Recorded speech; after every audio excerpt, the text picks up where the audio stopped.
Саламатсыздар, урматтуу Чалкан медиа каналынын көрөрмандары, 13 январга алынган өлкөбүздөгү акыркы сааттагы жаңылыктар менен сиздерди тааныштырабыз. Что можно оплачивать и покупать с помощью приложения М-банк через сканер QR? Купить билет в кино, оплатить лекарства в аптеке, купить прекрасные цветы для прекрасного человека, купить новый смартфон, купить сладости в Куликовском и купить продукты на базаре. Эй, балам, менде М-банк жоқ та. М-банк жоқ бізде. Ой, менде бар М-банк. М-банк. Первый цифровой.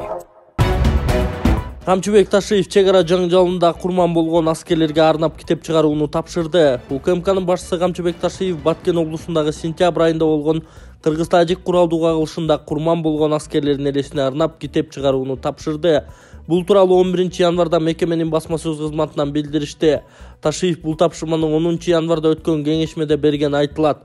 УКМКдан китепти бардык орто мектептерге жана жогорку окуу жайларга таркатып берүү пландалып жатканын билдиришти. Мындан тышкары китеп Билим берүү министрлигинин окуу программасына да киргизилиши мүмкүн. Ошондой эле Ташиев кеңешмеде китепти чыгарууга өтө жоопкерчиликтүү мамиле кылууну жана ишти 2023 жылдын 31 августуна чейин же кыргыз-тажик чек арасындагы куралдуу кагылыштын 1 жылдыгына чейин бүтүрүүнү тапшырган. Окурмандардын өзгөчө жаш муундардын патриоттук сезимин жана курман болгон жоокерлерге болгон сый урматты чыңдоо максатында кагылыш болгон жерлерде түз иш алып баруу, согушка чогууга чыккан жолдоштору, командирлери менен баарлашуу сунушталды деп айтылат маалыматта. Аны менен бирге китепти ишке ашуу коммерциялык максатты көздөбөшү керектиги белгиленет. Парламент таксистерди лицензия алууга милдеттендирүү мыйзам долбоорун четке какты. Таксистерди лицензия алууга милдеттендирген мыйзам долбоорун парламент колдогон жок. Жогорку кеңештен билдиришкендей, 11 январда Кыргызстандын лицензиялык уруксат берүү тутуму жөнүндө мыйзамына өзгөртүүлөрдү киргизүү тууралуу мыйзамдын долбоору биринчи окууда каралган.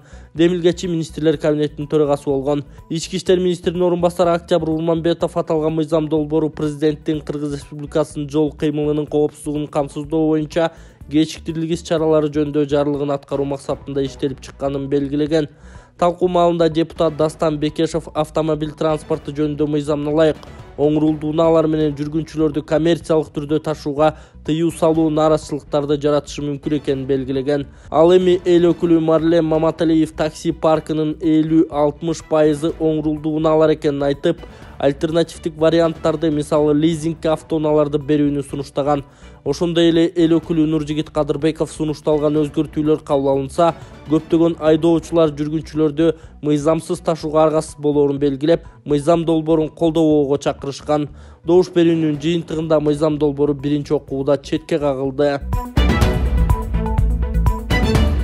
Белгилүү журналист Амантур Мусагыл уулунун токолумун деген келин суукта кызым менен үйдөн кууп чыкты деп билдирди. Супер Кейджи порталына 27 жаштагы Азима Тыным Сейитова аттуу келин кайрылган.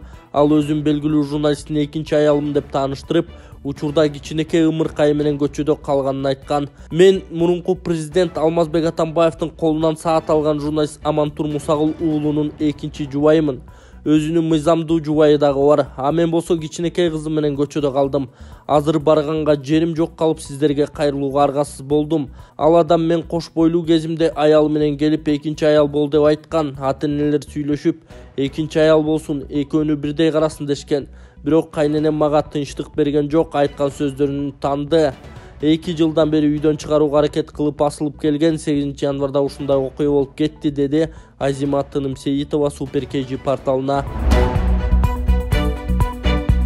Оор жоготуу 19 жаштагы келин төрөттөн кийин каза болду. Бишкектеги ооруканалардын биринде келин каза болду. Чүй облустук ички иштер башкармалыгынын маалымат кызматынан ырасташкандай, келин төрөттөн кийин ооруканага түшкөн. Маалымдалгандай, Ысык Ата райондук ооруканасында 19 жаштагы келин көз жарган. Медициналык жайдан чыккандан кийин анын абалы начарлап ооруканага түшкөн. Ал жакта бир күн жатып, эртеси туугандары Бишкектеги ооруканага которушкан. Тилекке каршы 11 январда келин каза болду. Депутат Памирдеги кыргыздарга дары-дармек жөнөтүүнү сунуштады. Жогорку кеңештин депутаты Чолпон Султанбекова этникалык кыргыздар жашаган Памирге гуманитардык жардам жөнөтүүнү сунуштады. Эл өкүлү Памирдеги эпидемиологиялык абалга көңүл буруп, аларга сасык тумоо менен күрөшүү үчүн дары-дармек, азык-түлүк жана башка керектүү каражаттар түрүндө гуманитардык жардам көрсөтүү боюнча ыкчам чараларды көрүүнү сунуштаган. Буга чейин Памир өрөөнүндө вирустук инфекция жайылып, анын кесепетинен этникалык кыргыздар арасында бир нече өлүмдүн катталганы айтылган.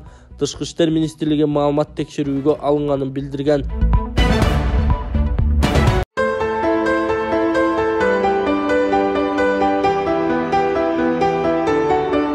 Үй бүлөм менен ушул Ислам каржы кооперативини быйыл май айында телевизордон көрүп, офис Ошто бар экен, Ошко барып толук маалымат алдык. Шарттары өтө жакшы экен, өтө жеңил, ыңгайлуу экен. Үй программасына жазылдык, 15%-ын төлөп, 6 айлык мөөнөткө турдук эле. Мана Алла Таала буйруп, бүгүн ушул үйлүү болуп отурабыз, үйдүн эгеси болуп отурабыз. Эми бул кооперативдин эң жеңил, эң жөнөкөй жолдору бар экен. Ушул жөнөкөй жеңил жолдору менен ар кандай иштерди кылса болот экен. Бир эле үй эмес, автоунаа алса болот экен, баягыдай бир бизнес. Эң негизинен өзүңө баягыдай каалаган жакшылыкты башка бирөөгө кааламайын, сен толук мусулман болбойсуң дейт. Ошого мен дагы өзүмө окшош бир туугандарыма, жаштарга, жалпысынан ушул квартирада жүргөн адамдарга ушул нерсени айтып кетмекчимин. Ушундай кооперативге жазылып, үй ала турган болсоңуздар, үйлүү боло турган болсоңуздар, баягы башка квартирага төлөгөн акчаңыздарды өзүңүздөрдүн квартираңыздарга төлөп, эң негизгисинен эч кандай пайызсыз, ашыкча төлөмсүз төлөп берсеңиздер болот экен. 25 жылга чейин бөлүп төлөсө дагы болот экен.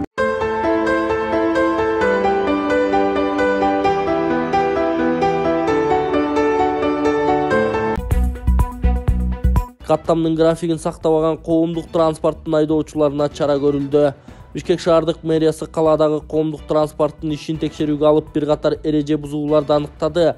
Кала башкармалыгынан транспорттардын пландалган чыгуусу, кыймыл аралыгы жана графиги, ошондой эле жүргүнчүлөрдү ташуу эрежелеринин сакталышы текшерилгени айтышат. Рейдке Бишкек троллейбус башкармалыгына караштуу муниципалдык ишканалардын, Бишкек жүргүнчүлөрдү ташуучу автотранспорт ишканасынын, жүргүнчүлөрдү ташуу башкармалыгынын жетекчилери, кызматкерлери жана 31 жеке жүк ташуучу мекеменин жетекчилери тартылган. Текшерүүнүн жыйынтыгында пландуу чыгуунун сакталбагандыгы, кыймылдын аралыгы аткарылбаганы аныкталып, күз-кыш мезгилине техникалык жактан даяр эместиги да тастыкталды.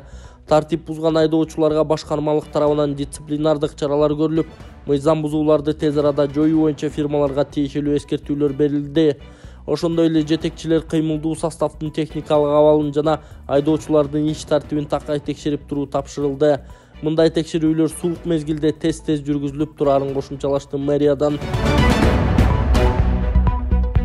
Перизат Сурановага кечиктирилгис операция жасатуу керектиги айтылды. Камактагы Перизат Сурановага тез арада операция жасатуу керек. Мындай билдирүүнү укук коргоочу Рита Карасартованын кызы Касиет Мамырбай Facebook баракчасына жазды. Айтымында Суранованы 2022 жылдын 28 декабрында Бишкектеги СИЗО-1ден поликлиникага текшерүүгө алып кетишкен. Дарыгерлер ага жатындын миомасы, шишик жана эки тараптуу гидросальпинс деген диагноз коюшкан. Дарыгер жалпысынан башка органдарында дарылоо зарылдыгын, бирок жатында дарылоо хирургиялык кийлигишүүсүз мүмкүн эместигин айткан. 10 январда Перизат Суранова Чүй облустук ооруканасында кошумча текшерүүдөн өтүп, дарыгер мурдагы диагнозду ырастап, операция керек экенин белгиледи деп жазган Касиет Мамырбай. Быйыл бажы кызматы кирешесин 94,6 миллиард сомго көбөйтүүнү пландоодо. Бажы кызматынын быйылкы жылдык планы 94,6 миллиард сом өлчөмүндө бекиди. Бул тууралуу мамлекеттик бажы кызматынын төрагасы Самат Исабеков маалымат жыйында билдирди. Анын айтымында бул сумманын ичинде 73 миллиард сому кошумча нарык салыгынан түшөт. Пландык көрсөткүч Каржы министрлиги тарабынан коюлду. Тиешелүү анализдер жүргүзүлүп, бажы кызматы дагы өз оюн айтты. Кытайдан товарлардын келүү көлөмү бүгүнкү күндөй болсо, алсак Торгарт бекетинен тарыхта болбогондой 202 унаа жүгү менен өттү. Ушундай темп менен кетсек, анда планды ашыгы менен аткарабыз дейт ал. Мындан сырткары Исабеков өткөн жылдын январ-декабрь айларында бажы кызматы тарабынан 74,3 миллиард сом өлчөмүндө бажы төлөмдөрүнүн түшүүсү камсыз болуп план 100,8% аткарылган же 604,8 миллион сомго көп чогулганын кошумчалады. Бишкектен Москвага туруктуу аба каттамдардын саны көбөйөт. Манас эл аралык аэропорту 2023 жылдын 1 февралынан тарта Air Nomad Airlines авиакомпаниясы Бишкек-Москва Бишкек багыты боюнча туруктуу авиакаттамдарды ачууну пландаштырып жатканын кабарлады. Манас аэропортунан Орусиянын Внуково аэропортуна учуулар жумасына 2 жолу шаршемби жана жекшемби күндөрү аткарылат. Москва шаары Air Nomad Airlines атамекендик авиакомпаниясы үчүн жаңы багыт болуп саналат. Учурда Орусиянын борборуна Авиатрафик Компани, Аэрофлот жана Уральский авиалиния компаниялары каттамдарды аткарып келишет. Азырынча каттамдардын саны 38. Кулубаев менен Сариев өлкөгө инвестор тартуу боюнча баарлашты. Тышкы иштер министри Жээнбек Кулубаев Соода өнөр жай палатасынын президенти Темир Сариев менен жолугушту. Анда экономикалык дипломатияны илгерилетүү, чет өлкөлүк өнөктөштөр менен соода экономикалык мамилелерди өнүктүрүү, атамекендик ишкерлерге зарыл колдоо көрсөтүү маселелерин талкуулашкан.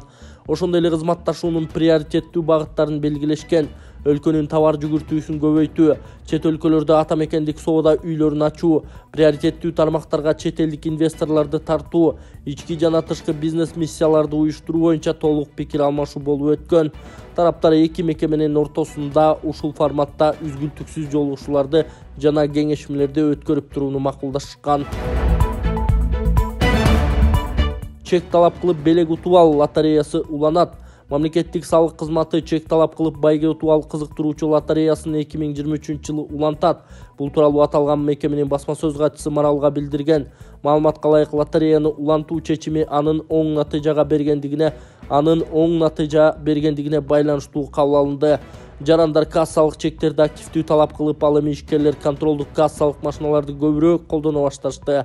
Алсак жыл ичинде ККМди колдонгон ишкерлердин саны 3 эсеге көбөйүп, 64 миңди түздү деп билдиришти салык кызматынан. Салык кызматы кыргызстандыктарды товар сатып алууда же кызматтарды пайдаланууда кассалык чектерди активдүү талап кылууга чакырган. Былтыр байгеге ээ боло албай калгандар 2023 жылы жаңы лотереянын жеңүүчүсү болуу мүмкүнчүлүгүнө ээ.